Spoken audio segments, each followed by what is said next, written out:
Bonjour tout le monde, ici Monsieur Cacahuète et Carla, Neige, Terence et Zou. Zou, t'es là? Il y a Carla, Neige, Terence, Philippe, Butters, Tolkien. Nous allons tous bien, sauf moi qui suis malade. Aujourd'hui, nous sommes jeudi 25 septembre 2025, il est 15h01. Je crois que vous attendiez avec impatience le prochain épisode de Nostalgie. On avait fait 2 épisodes pour l'instant, j'avais plein d'idées. Bon, c'est vrai qu'on est principalement sur l'alimentation, mais pas que. Le dernier épisode, notamment, c'était sur euh, les picorettes. Ouais. Donc, je propose qu'on nous passions à Nostalgie épisode 3. Et on va parler des noix du Brésil. Alors, les noix du Brésil, ça vous parle peut-être pas parce que c'est un produit qui est devenu interdit en France d'importation.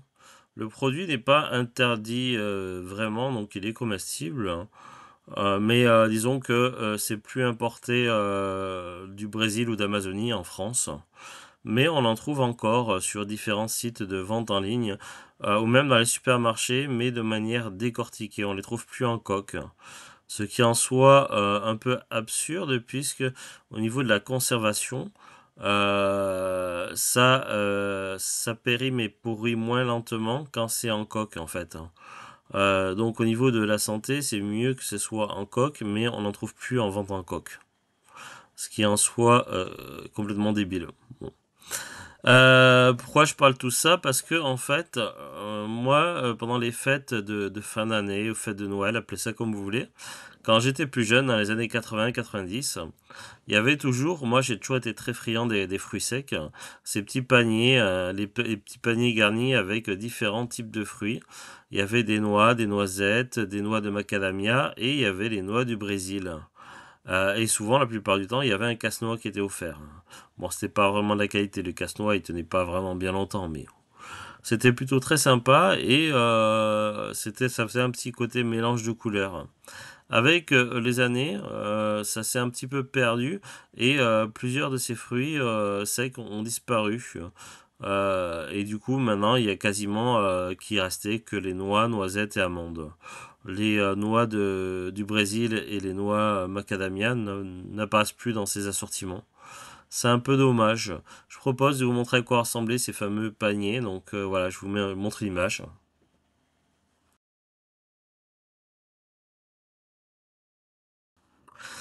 Sinon, le fruit en lui-même, la noix du Brésil, je vais vous montrer une autre image où on l'en voit un peu plus clairement, donc c'est parti.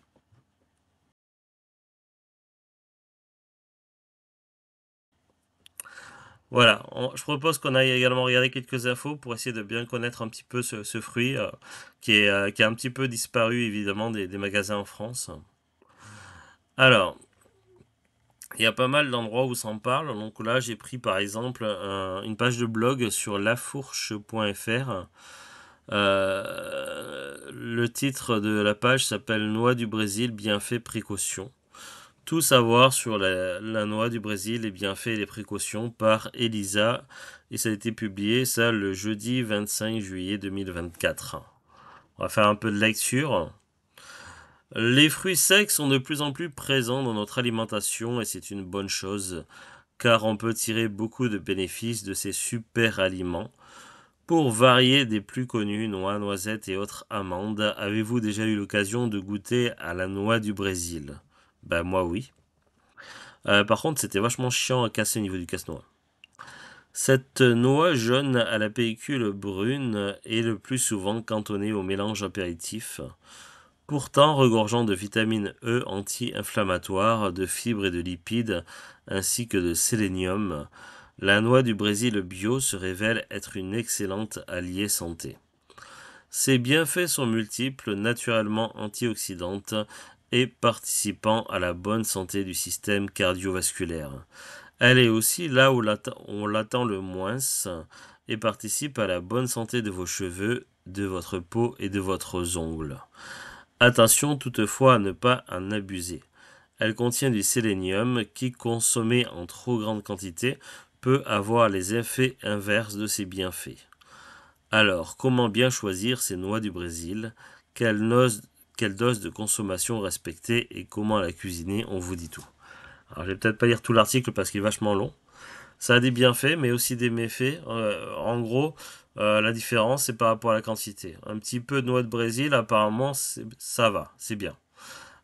Trop de noix de Brésil, trop de noix de Brésil, c'est pas bien. Alors, origine et utilisation. Un arbre endémique d'Amazonie. La noix du Brésil ou châtaigne du Brésil ou d'Amazonie est, comme son nom l'indique, l'amande issue des coques du noyer du Brésil. Comme son nom ne l'indique pas, en revanche, elle ne vient pas que du Brésil. Le noyer du Brésil pousse certes dans la forêt amazonienne d'Amérique tropicale, mais se répartit également sur un territoire qui va du Brésil au Pérou, en passant par la Bolivie. Le noyer du Brésil est un géant qui peut atteindre 45 mètres de hauteur et 2 mètres de diamètre, ce qui complique considérablement la tâche pour récolter les fruits sur l'arbre. Fort heureusement, lorsqu'elles sont arrivées à maturité, les grosses capsules qui contiennent chacune une vingtaine de coques tombent directement au sol. La noix du Brésil est donc l'un des rares aliments qui, bien qu'exporté à travers le monde et récolté en pleine forêt amazonienne à même le sol, loin des sociétés humaines. C'est une ressource importante pour les communautés forestières d'Amazonie. Et là, ils vendent 6,50 € le kilo. Non, c'est 6,50 € le sachet de craft de 250 grammes. Ça fait cher.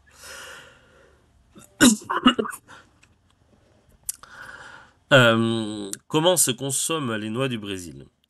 La noix du Brésil est une texture très gourmande, à la fois compacte et légèrement grasse. Elle ressemble un peu à la noix de coco ou à la noix de macadamia. Elle peut donc se consommer de toutes sortes de façons, en salé ou en sucré, ou on la connaît bien entière à l'apéritif, mais vous la trouverez aussi enrobée de chocolat en confiserie, ou en éclats, râpée ou en poudre dans les gâteaux, crème glacée, dans un muesli pour le petit déjeuner.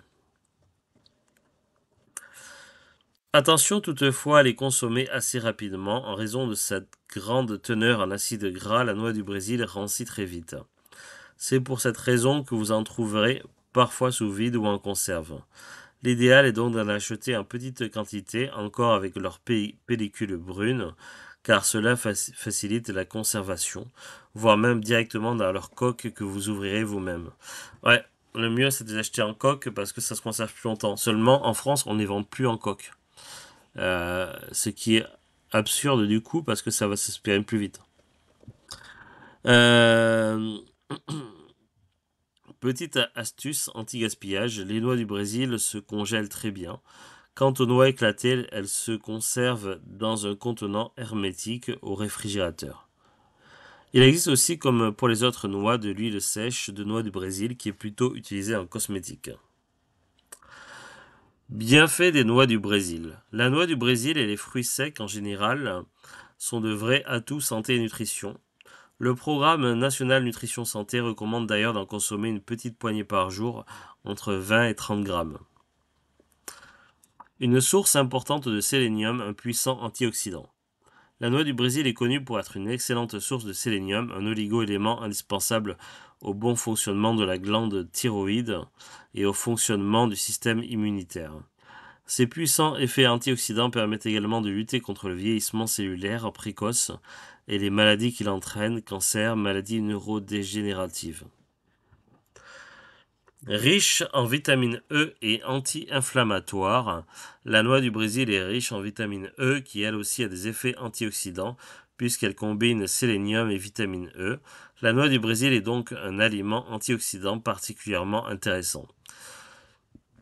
La vitamine E a également des vertus anti-inflammatoires, elle favorise une bonne circulation sanguine et aide le système immunitaire à lutter contre les infections, plaies, dérèglements immunitaires, etc. Bon, après, c'est un peu long, donc ça parle des fibres alimentaires, autres minéraux et vitamines, alliés pour la santé cardiovasculaire, donc il y a plein de paragraphes. Une alliée contre l'hypertension et le diabète, Pour les mêmes raisons, la noix du Brésil est également un aliment précieux pour lutter contre l'hypertension et le diabète de type 2. C'est quoi ton diabète, Zou? Le 1 ou le 2? Bah tu vois, il faut que tu manges la noix du Brésil. Pour en savoir plus, vous pouvez consulter cet article du Centre européen d'études du diabète qui mentionne notamment le rôle des noix du Brésil, du cajou et de macadamia de pécan. Ces effets bénéfiques ont été confirmés en 2019, une étude réalisée sur plus de 16 000 participants qui a montré que la consommation de toutes sortes de noix était associée à une réduction de maladies cardiovasculaires chez les diabétiques de type 2. Donc tout ce qui est type noix, c'est bien pour toi au niveau diabète. Parmi les fruits à coque efficaces pour lutter contre les maladies cardiovasculaires, on trouve notamment les amandes, noisettes, noix de pécan, noix du Brésil. Le risque de développer une maladie cardiovasculaire diminuait de 17% chez les participants qui consommaient 5 portions de 28 grammes de noix par semaine. Cette réduction des risques s'élevait à 20% pour les maladies coronariennes touchant les artères du cœur. Immunité et lutte contre le cancer. Enfin, l'association entre le sélénium et la vitamine E, toutes deux aux vertus antioxydantes, fait de la noix du Brésil un aliment particulièrement intéressant pour prévenir l'apparition de certains cancers. Selon une étude de Roswell Park Cancer Institute, la présence du sélénium permettait de lutter contre les cancers du sein ou de la prostate. Plusieurs autres études suggèrent également que l'apport en fibres contribue à protéger contre le cancer du côlon. Après, il y a les choses pour les cheveux, les ongles et la peau. Après, on va descendre un petit peu sur les risques.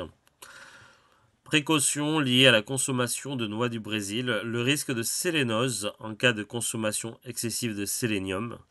Si le sélénium est un indispensable au fonctionnement de notre corps, ce dernier n'en a toutefois besoin qu'en toute petite quantité. Le sélénium peut se révéler toxique s'il est ingéré en excès. Plus de 1000 UG, alors je sais pas comment on dit, c'est microns. Plus de 1000 UG par jour, les cheveux deviennent cassants, les ongles friables, la peau s'infecte facilement et une fatigue apparaît. Face à ces risques et pour lutter contre les promesses mirobolantes des compléments alimentaires au sélénium, les autorités de santé européennes ont établi en 2012 une liste de vertus prouvées du sélénium que nous avons détaillée plus haut. La mention d'autres effets bénéfiques est désormais interdite sur les emballages des compléments alimentaires afin d'en éviter la surconsommation. Pas d'inquiétude si vous ne risquez rien en consommant une poignée du noix du Brésil ou à l'apéro ou dans un gâteau. C'est même la meilleure façon de remplir vos besoins en sélénium sans passer par des compléments alimentaires parfois surdosés. Simplement, il ne faut pas en manger trop. Variez avec d'autres fruits secs. Il existe de tant de sortes différentes. Après, ça parle du noix de Brésil et des calories. Euh,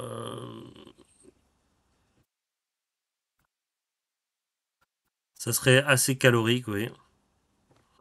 Et fais attention aussi aux allergies aux noix, les fruits à coque, etc. Mais dans les années 80-90, il y avait pas cette chasse aux sorcières sur les fruits à coque.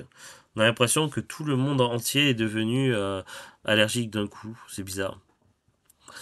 Après, ça parle de comment choisir nos du Brésil, encourager des récoltes durables, choisir des fruits secs issus de l'agriculture biologique. Maintenant, où c'est qu'on peut acheter les noix du Brésil? Privilégier les noix du Brésil biologiques qu'on peut en trouver sur leur site à eux évidemment, ou alors dans des épiceries bio. Ouais. Voilà, ça nous donne un petit peu des infos. Bah, je vous en présenterai bien, mais je n'en ai pas sous la main. Mais c'est vrai que moi, la dernière fois que j'en ai vu, c'était dans les années 80-90. Hein. Dans les années 90, on en trouvait encore régulièrement dans les périodes de Noël, des noix du Brésil. Mais là, c'est vrai que ça a complètement disparu. C'est un peu dommage. C'est vrai qu'au niveau du goût, c'était moins fun que les noix, les noisettes et les amandes. Mais ça avait le mérite d'être là. C'est dommage. Voilà, c'est tout. Petite vidéo nostalgique pour parler un petit peu de tout ça. Il y a tellement de choses qui ont disparu. C'est triste. Hein. Allez, à bientôt tout le monde. Salut, salut.